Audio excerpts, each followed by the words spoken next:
Bonjour, j'espère que tout va bien. Aujourd'hui, je vais faire le bilan de mes investissements sur les plateformes de peer-to-peer sur lesquelles j'investis. Donc le bilan pour le mois de juillet. Comme d'habitude dans ce tableau, j'ai classé les plateformes de celles qui a le moins bien performé pour moi au mois de juillet à celle qui a le mieux performé. Pour rappel, donc ici est indiqué le classement de la plateforme. Donc c'est sur 20, 20 c'est la dernière place, hein, et première place sera tout au-dessus. Là, le nom de la plateforme. La totale, c'est le montant que j'ai en tout d'investi sur la plateforme à la fin du mois de juillet. Ici, évolution totale du montant investi en pourcentage. Donc voilà, si j'investis plus que le mois dernier, ça fera plus tant de pourcents, et si j'ai investi moins, ça fera moins tant de pourcents, comme on voit ici pour la première brique, moins 0,13%. Donc j'ai investi un petit peu moins sur la première brique que le mois dernier. Enfin, j'ai moins d'argent investi. Ensuite, au niveau du gain, ici, on voit, donc c'est le gain que j'ai reçu en tout pour le mois de juillet pour chacune des plateformes. Donc Bondora 0 puisque je n'ai pas d'argent d'investi, c'est normal. Et pour la première brique, c'est 14 centimes. Ensuite, évolution des gains en pourcent. Donc là, par rapport au mois dernier, est-ce que les gains ont augmenté ou ont baissé? S'ils ont baissé, comme ici pour la première brique, on voit que ça va faire moins 30%. Donc là, ici, moins 95%. Et si ça a augmenté, ça fera plus 10%, plus 20%, plus voilà. On verra au fur et à mesure. Ensuite, performance. Donc là, la performance, donc par rapport, donc c'est le gain par rapport au total que j'ai d'investi, mais le mois d'avant.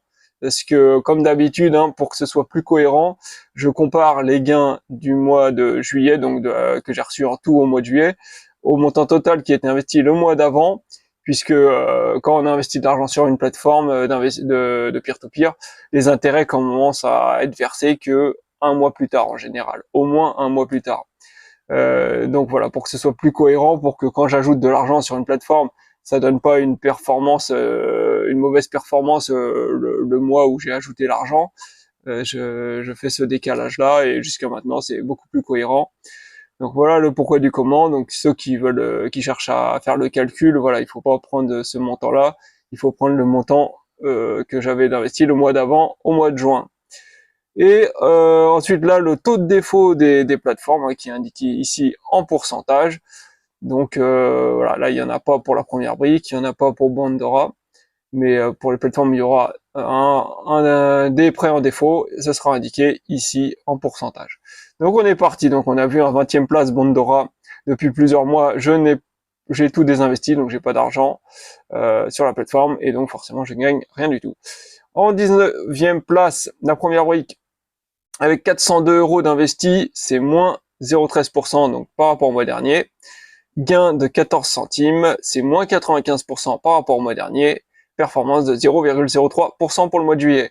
Donc là, la première brique, hein, comme d'habitude, on a des remboursements qui sont très espacés, hein. Il y a des plateformes comme la première brique où c'est encore plus long que pour recevoir des intérêts que mensuellement, c'est même plus long que trimestriellement. Ça peut être au bout de 8 mois, 1 an. Voilà, il faut attendre vraiment que le projet se termine pour recevoir tout le capital et les intérêts. En général, hein, la plupart du temps, c'est comme ça que ça marche.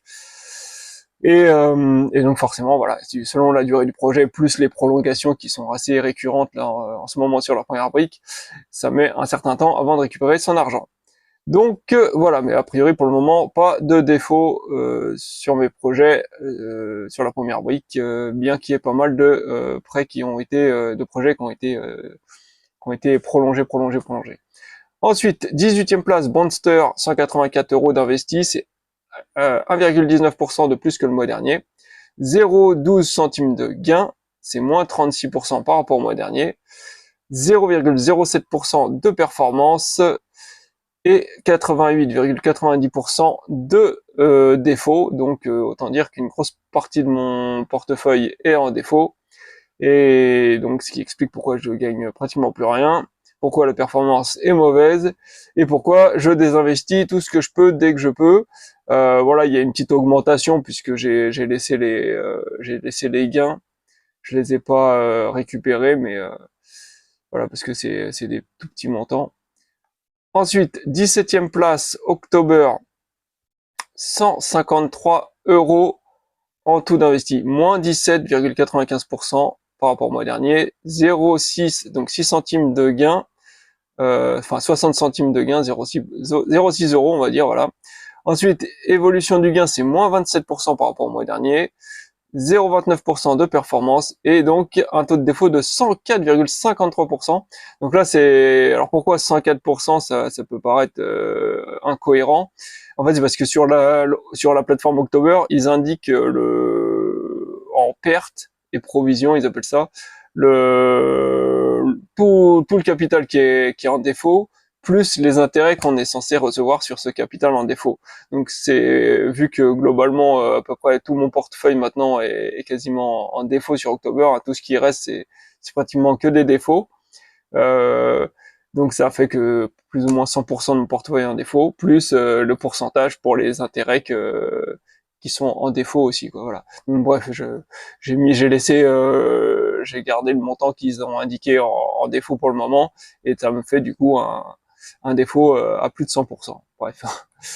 16e place, c'est Esketit avec 1639 euros d'investi, c'est 0,33% de plus que le mois dernier, 5,35 euros de gain, c'est moins 63% par rapport au mois dernier, et 0,33% de performance. Donc la petite performance sur Esketit, donc certainement pas mal de prêts qui ont été décalés, enfin qui ont été dont les intérêts sont légèrement en retard. Et donc du coup, certainement le mois prochain, ce sera un bon mois pour Esketit, hein, on verra ça, à suivre, à faire à suivre. Donc 15e place, Mintos, 5820 euros d'investi, c'est moins 4% par rapport au mois dernier. 21 euros de gain, c'est moins 13% par rapport au mois dernier, 0,33% de performance et 47,75% de défauts. Donc les défauts, ça n'a pas bougé en termes de montant, depuis des mois et des mois, ça ne bouge plus, hein. Mintos ne rembourse rien en termes de prêts russes, tout ça là, tout ce qui est en défaut depuis la guerre en Ukraine.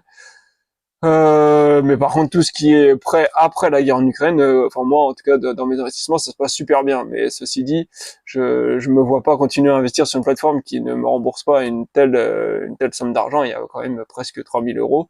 Donc pour le moment, je désinvestis en espérant que, voilà, en croisant les doigts que tôt ou tard, je recevrai enfin le remboursement de ces prêts en défaut. Et dans ce cas-là, je pourrais plus sereinement réinvestir sur Mintos. Mais pour le moment, ouais, je me vois pas, voilà, continuer à emmagasiner au risque qu'à la prochaine cata mondiale, je me retrouve avec encore un quota de défauts sur Mintos. Je l'assumerai pas. Donc voilà pourquoi je continue de désinvestir tranquillement sur Mintos. 14e place, c'est State Guru, 2121 euros d'investir en tout. C'est 0,45% de plus que le mois dernier. Gain de 9,45 euros. Donc c'est 147% de plus que le mois dernier.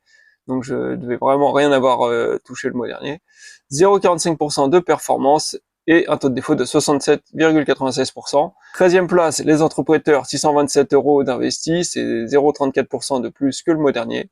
3,06 euros de gain, c'est 308% de plus que le mois dernier, donc je devais vraiment pas avoir gagné grand chose non plus sur les entrepreneurs le mois dernier. 0,48% de performance, et pour le moment pas de défaut. Ah oui, j'ai pas précisé, mais ce que j'indique comme défaut, c'est tous les projets, les prêts qui ont plus de 6 mois de retard. Ensuite, 12e place, l'Undermarket, donc ça fait un solde total de 1183 euros sur les deux plateformes.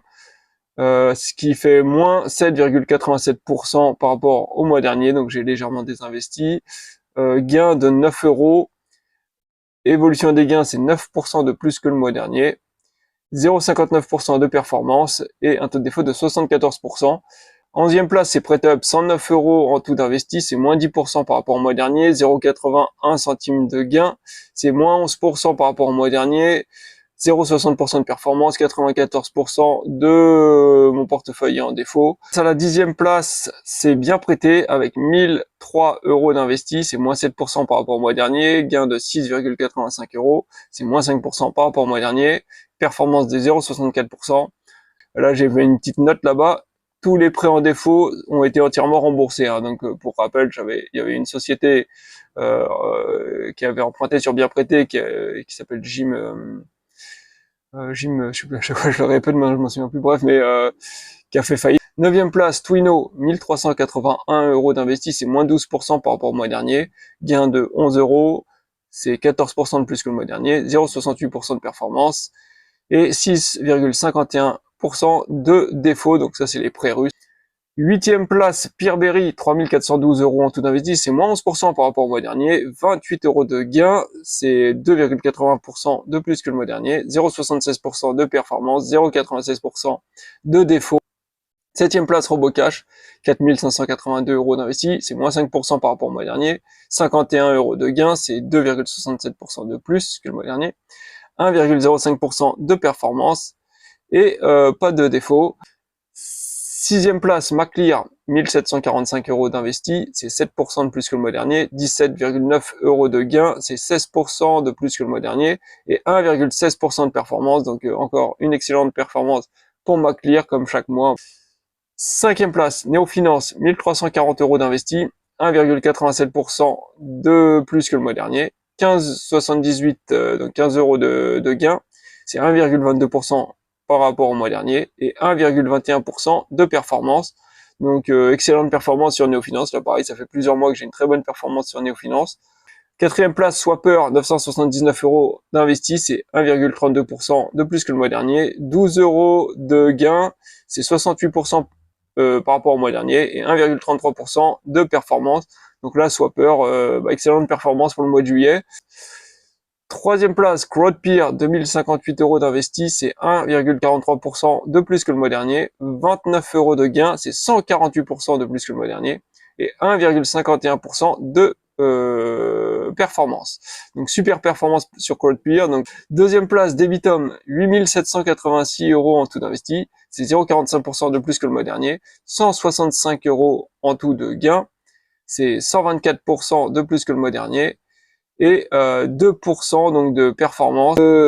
Première place, et là on a la première place, c'est Via Invest, 1435 euros d'investi, 54% de plus que le mois dernier, donc là j'ai réinvesti massivement, puisque pour rappel, il y a quelques mois, enfin depuis quelques mois, j'étais en train de désinvestir sur Via Invest pour faire un test de liquidité, j'étais arrivé pratiquement à zéro, mais assez rapidement, en quelques mois, ça va vite, hein, puisque les projets en général, c'est des projets de 6 mois grand maximum, hein, donc on attend quelques mois, 3-4 mois sans réinvestir et en récupérant tout l'argent. Et on a très vite, on a notre solde qui est pratiquement à zéro. Hein. Donc du coup, c'était une bonne chose. J'ai bien aimé. C'était une bonne expérience, quoi. Ça m'a donné confiance dans la plateforme. Ça m'a redonné envie de réinvestir normalement, quoi. Du coup, et en plus, autre chose, une autre bonne nouvelle que j'ai déjà dit sur d'autres vidéos, mais donc Via Invest maintenant est à nouveau ouvert aux inscriptions aux Français, hein, ce qui n'était plus le cas depuis quelques mois, depuis quelques longs mois. Et donc là maintenant c'est à nouveau possible. Voilà, vous pouvez vous inscrire. J'ai un lien dans la description. Évolution, donc j'ai rajouté 54%, ça fait un gain de 8,61 euros. C'est donc 192% de plus de gain que le mois dernier. Et une performance donc de 2,66%. Donc, alors les totaux, donc là j'ai donc en tout, toutes les plateformes réunies, accumulées, j'ai 38 969 euros d'investis.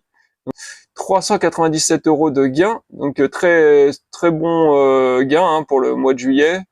C'est 42% de plus que le mois dernier, hein, donc clairement ça a été un super mois, un mois comme on en voudrait tous les mois, hein, ça serait excellent.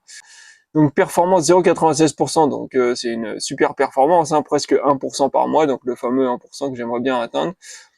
14,49% de défauts, donc là ça c'est toujours le gros bémol dans mon portefeuille, hein, les défauts, malgré que l'undermarket rembourse régulièrement une partie des défauts, que bien prêté à liquider complètement les défauts, ça suffit pas à faire baisser suffisamment mon taux de défaut général.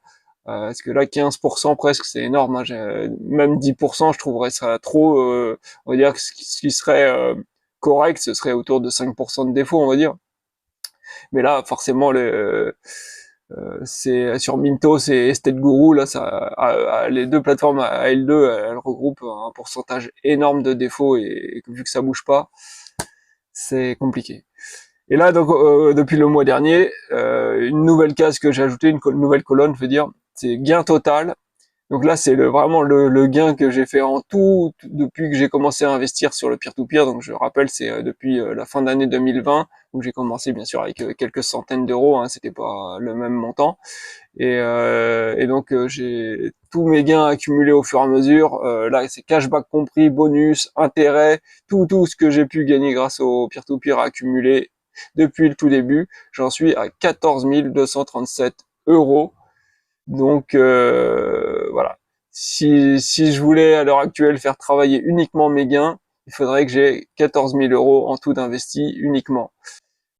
Allez, sur ce, je vous dis à une prochaine. N'hésitez pas si vous avez des questions, des commentaires. Allez, bye.